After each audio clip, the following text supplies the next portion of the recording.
10, 11, 12, 13 یہ 4 آیتوں کا پیغام ہے. اخلاقی گراوٹ 6 اس میں بتائے گئے ہیں. انہی 6 کو دیکھ کے ہمیں اپنی اصلاح کرنا ہے. انشاءاللہ اگر یہ 6 چیزیں اپنے اندر سے ہم دور کر لیں گے ہمارا سماج اور معاشرہ بہت خوبصورت ہوگا. میں اپنی بات کو یہیں سمیٹتا ہوں. اللہ سے دعا کرتا ہوں رب العالمین مختصر انداز میں جو پیغام ہم نے دیا ہے, جو میسج دیا ہے, اللہ ہم تمام لوگوں کو اس پر عمل کرنے کی توفیق عطا فرمائے. آمین. سبحانک اللہم و بحمدک واشہد ان لا الہ الا انت استغفرک واتوب الیک. جزاک اللہ خیر.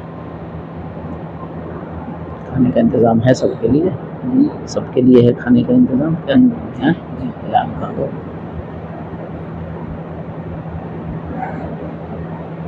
السلام علیکم ورحمۃ اللہ. حمدا ومصلیا اما بعد قال اللہ تعالی لئن شکرتم لازیدنکم.